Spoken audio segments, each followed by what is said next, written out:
अस्सलाम वालेकुम। आपको पता है कि 27वां सिपारा है, सूरह तौर पढ़ रहे हैं, उसको कंटिन्यू करेंगे। बिस्मिल्लाहिर्रहमानिर्रहीम। तौर की कसम और किताब की जो लिखी हुई है 2, कुशादा और राख में 3 और बैतुल मामूर की कसम है 4 और ऊंची छत की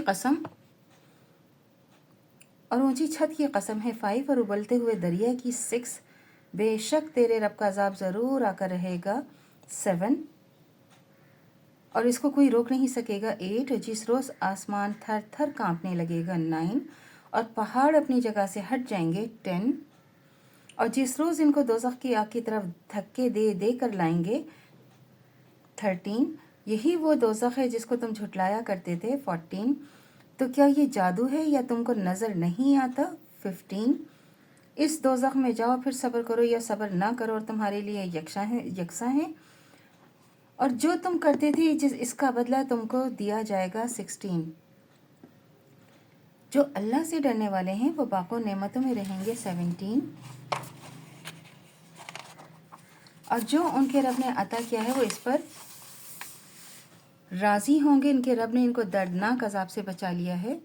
मज़े से खाओ और पियो अपने अमाल के बदले में। और ये परहेजगार लोग तकिया लगाए हुए होंगे तख्तों पर जो बराबर बिछाए होंगे और बड़ी बड़ी आंखों वाली हूर को हम उनका रफ़ीक बना देंगे। जो ईमान लाए उनकी औलाद ने ईमान में उनकी पैरवी की, हम उनकी औलाद को उसके साथ मिला देंगे और उनके अमाल में कोई कमी नहीं करेंगे और हर शख्स अपने अमाल में फंसा होगा 21।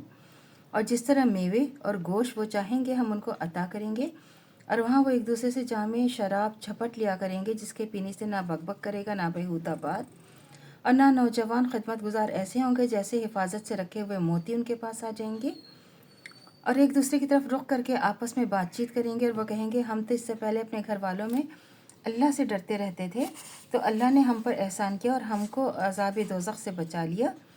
इससे पहले हम उसी से दुआ मांगा करते थे, बिलाशुबा वो एहसान करने वाला रहम वाला है। तो ए रसूल, आप नसीहत करते रहें अपने रब के फजल से, ना तो काहन में और ना दीवाना।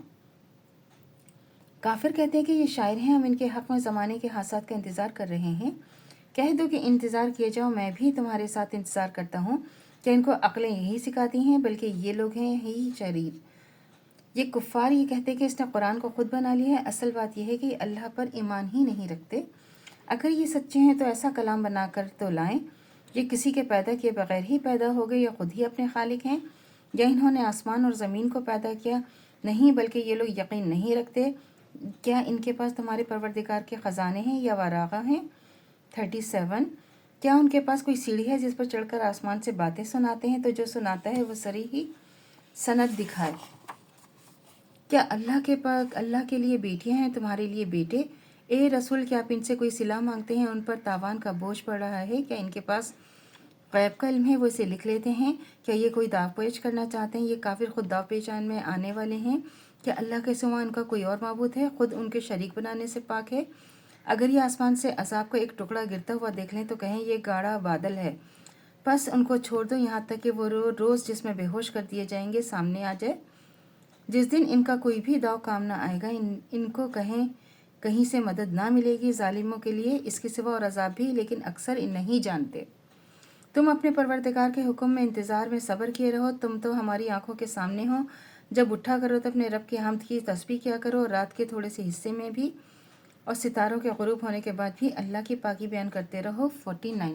अल्लाह से दुआ करनी चाहिए जो हमारे ईमान है मद्दम तक़ाइम व दायम रहे।